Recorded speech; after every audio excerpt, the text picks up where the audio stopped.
일단 SK하이닉스 실적 먼저 다시 한번 정리를 해드리겠습니다. 취재기자 연결해서 구체적인 내용 좀 들어보도록 할까요? 박지은 기자 나와 있습니까?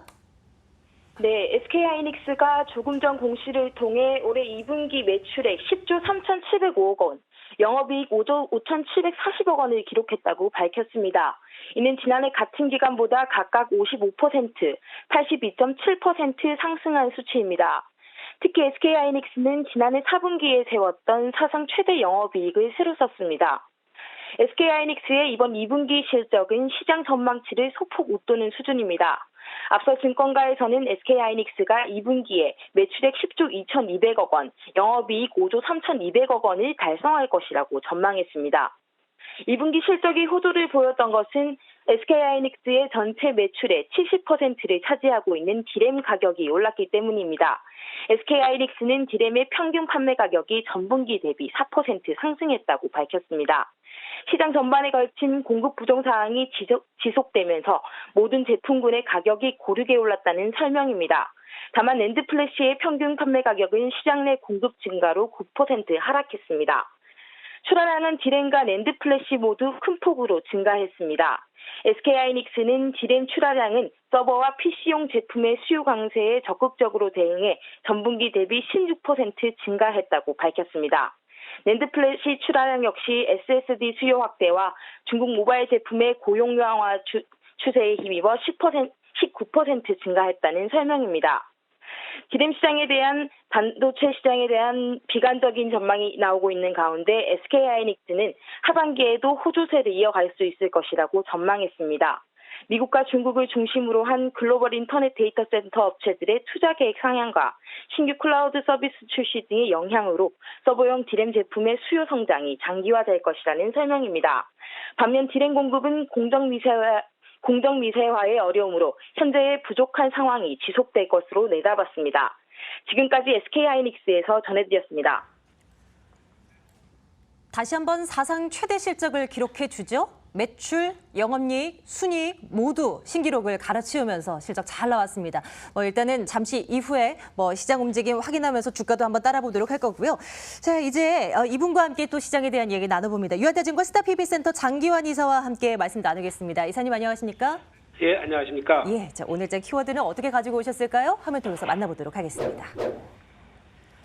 자, 악재 겹치는 제약바이오 투심 회복은 언제쯤 이뤄질까? 이사님 정말 궁금한 것입니다. 이사님께서 그동안 제약바이오 전략 꾸준히 세워주신 바 있는데요. 각종 루머 악재들이 겹쳐 있는 그런 지금입니다. 어떤 전략이 유효해 보입니까?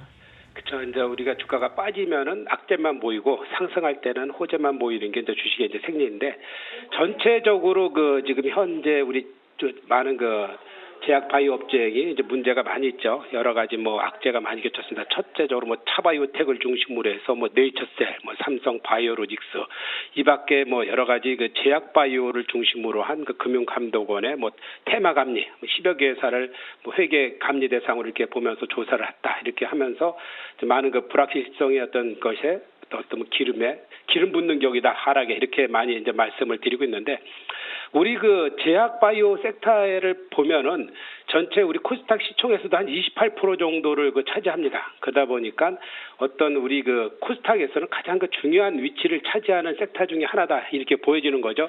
그러다 보는데 우리가 이제 그동안에 고평가 논란이 많이 제기되지 않았습니까?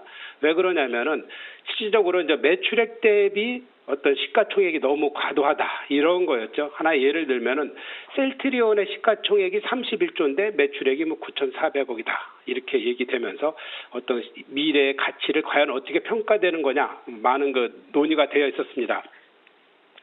그러면 이런 상태에서 우리나라 제약 바이오 섹터를 중심으로 해서 그럼 언제쯤 회복할 것이냐 이런 많은 얘기가 있는데 전체 우리나라 시장에 위치하는 이런 제약 바이오 섹터는 아주 중요합니다. 제조업 다음으로 되면 중요하다 볼 수 있는데 왜 그러냐면 우리 현재 기술력이나 이런 부분이 신약 개발하는 거는 글로벌 이슈 관련된 회사들하고는 좀 약간 뒤처지지만 뭐 줄기세포를 중심으로 한다든가 새로운 미래 먹거리에 대한 그 투자를 많이 하면은 분명히 우리나라도 그 글로벌 시장에 진입할 수 있는 충분한 가능성이 많은 이런 그런 섹터이기 때문에 지금처럼 이렇게 하락하는데 최소 하락을 하면은 주식은 한 3개월 정도 다져야지 그 이후에 추세의 변화를 본다라는 것을 염두를 해두시면서 어떤 단기간의 상승이어도 바로 추세 변화는 아니다 이렇게 이제 판단을 하시는 게 좋을 것 같습니다. 워낙 이 시장 분위기가 좋지 않아서 일단 뭐 제약바이오주에 대한 움직임을 한번 여쭤봤고요. 이사님, 뭐 종목 오늘 시장에서 좀 눈여겨볼 거 있다면 좀 간단하게 살펴주시겠습니까? 그렇죠. 이제 제약바이오에서 저는 그 실적하고 미래 가치를 많이 이제 평가하는데 현재 실적이 나지 않으면 안 된다. 그리고 미래 분명히 먹거리가 확보되어 있지만 안 된다. 이렇게 해서 제가 ST팜을 자주 말씀드리는데 실적은 안 좋지만 미래 먹거리를 확보했다 해서 이제 ST팜을 많이 말씀드리고 있습니다. 왜 그러냐면 올리고 뉴클레오티드라는 이런 새로운 물질이 앞으로 신약 개발에서의 중요한 위치를 차지하는데 이 회사가 그 분야의 API, 그러니까 원료의약품에서 글로벌 3위에 위치해 있다. 이렇게 판단이 되어집니다.